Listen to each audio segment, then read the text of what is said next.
Президент Сооронбай Жээнбеков өлкө аймактарына болгон өзүнүн сапарын улантууда. Бүгүн мамлекет башчысы Чүй облусунда жумушчу сапары менен болуп, Панфилов районунун жашоочулары менен жолугушту. Сооронбай Жээнбеков аймактарды өнүктүрүү боюнча жүргүзүлүп жаткан иштер боюнча кыскача айтып берип, аймактарда ишкердикти өнүктүрүү үчүн жагымдуу шарттар түзүлүп жаткандыгын белгиледи. Президент ишкерлик үчүн берилген жеңилдиктер өлкөнүн экспорттук дараметин арттыруу, каржы институттары тарабынан жеңилдетилген насыялоо боюнча иштерге токтолду. Ошондой эле мамлекет башчысы ирригация, таза суу менен камсыз кылуу, ипотекалык насыялоо, стратегиялык жолдордун курулушу, инфраструктуралык объектилер, энергетика тармагындагы инфраструктуралык долбоорлорду ишке ашыруу, айыл чарба, товар өндүрүүчүлөргө колдоо көрсөтүү боюнча мамлекеттик программалардын ишке ашырылышын белгиледи. Өзгөчө экологиялык таза ата мекендик продукцияларды экспортко чыгарууну өнүктүрүүнүн маанилүүлүгүн баса белгиледи. Күн мурун Сооронбай Жээнбеков менен Казакстан Республикасынын биринчи президенти Нурсултан Назарбаев телефон аркылуу сүйлөштү. Бул тууралуу президенттин аппаратынын маалыматтык саясат бөлүмү билдирет. Сүйлөшүүнүн жүрүшүндө Сооронбай Жээнбеков менен Нурсултан Назарбаев кыргыз-казак кызматташтыгынын абалын жана болочогун талкуулашты. Эки өлкө ортосундагы союздаштык, стратегиялык өнөктөштүк жана ынак коңшулаш мамилелерди мындан ары бекемдөөнүн маанилүү экенин белгилешти. Баткен облусунун Тажикстан менен чектешкен Аксай айылында жаңы футбол аянтчасы пайдаланууга берилди. Өкмөттүн Баткен облусундагы өкүлчүлүгүнүн басма сөз кызматы билдиргендей, облустагы өкүл Акрам Мадумаров иш-чарага катышып, айыл элин футбол аянтчасынын ачылышы менен куттуктаган.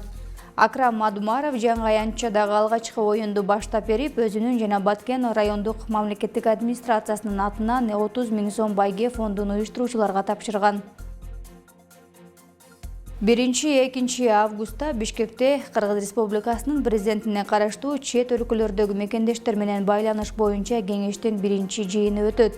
Бул жөнүндө президенттин аппаратынын стратегиялык өнүктүрүү саясаты, экономика жана финансы бөлүмүнүн башчысы Данияр Иманалиев билдирди. Анын ишине Россиядан, Казакстандан, Катардан, Түштүк Кореядан, АКШдан, Америкадан, Бириккен Араб Эмираттарынан келишкен мекендештер катышат.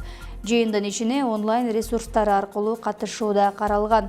Данияр Иманалиев бул кеңеш мамлекеттик органдар менен чет өлкөлөрдөгү мекендештер ортосунда натыйжалуу диалогду калыптандыруу, алардын түпкү мекенине кайтып келиши жана мекендештердин өлкөнү өнүктүрүүгө катышуусу үчүн механизмдерди иштеп чыгуу максатында түзүлгөнүн белгиледи. Кыргызстанда жасалган бренди тышкы рынокто атаандаштыкка туруштук берет деп белгиледи Сооронбай Жээнбеков Панфилов районунун жашоочулары менен болгон жолугушуусунда. Ал экологиясы таза органикалык продукцияны Кытайга экспорттоону активдештирүү максатында иш-аракеттер планы бекитилгенин, анын алкагында тиешелүү иш-чаралар көрүлүп жаткандыгын белгиледи. Мындан тышкары 2019-2022 жылдарда экспортту өнүктүрүү боюнча өкмөт программа кабыл алган. Ага ылайык кайра иштетилген мөмө жемиш продукциясынын Кытайга экспорттоонун көлөмүн көбөйтүү, кайра иштетилүүчү продукциянын өсүшүн камсыз кылуу үчүн бир нече чаралар каралган.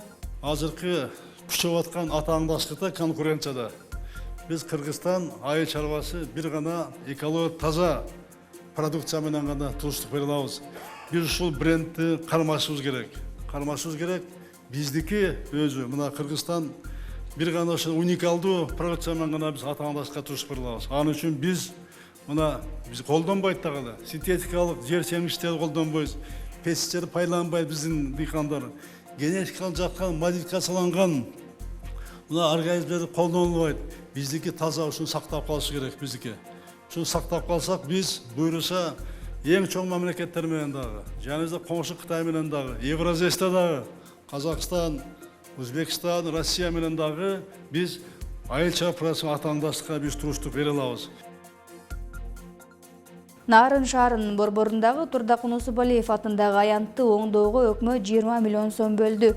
Өкмөттүн Нарын облусундагы өкүлү Аманбай Кайыпов билдиргендей, долбоор боюнча аянтта Усубалиевдин эстелигин орнотуу каралган. Эстеликти ишкер Салымбеков өз каражатына даярдаттырды. Аны менен катар аянтта флагшток орнотулуп, 2 фонтан салынат. Эсеп боюнча долбоордун баасы 25 миллион сомду түзүүдө. Оңдоо иштери боюнча тендер жарыяладык деп билдирди Аманбай Кайыпов. Ал белгилегендей, тендерди уткан компания белгилүү болгондон кийин жумуштар башталып, аны 2-3 ай ичинде бүткөрүү пландалууда.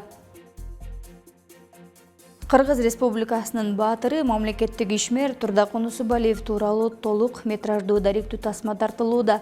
Бул тууралуу Кыргызстандын кинематографияны өнүктүрүү фондунан билдиришти. Даректүү тасманын режиссеру Кыргыз Республикасынын эл артисти Молдосейит Мамбетакунов болуп, оператордук милдетти Стамбулбек Мамбеталиев аткарууда. Ал эми тасманын сценарийин Байма Сутенова жазган. Турдакун Усубалиев 1919 жылы 6 ноябрда жарык дүйнөгө келип, 2015 жылы каза болгон. Ал Совет мезгилинде Кыргыз СССРин дээрлик чейрек кылым башкарып, көз карандысыздык жылдары жогорку кеңештин депутаты болгон. Быйыл Турдакун Усубалиев 100 жашка чыкмак. Президенттин жарлыгына ылайык быйыл Турдакун Усубалиевдин 100 жылдык мааракеси белгиленет.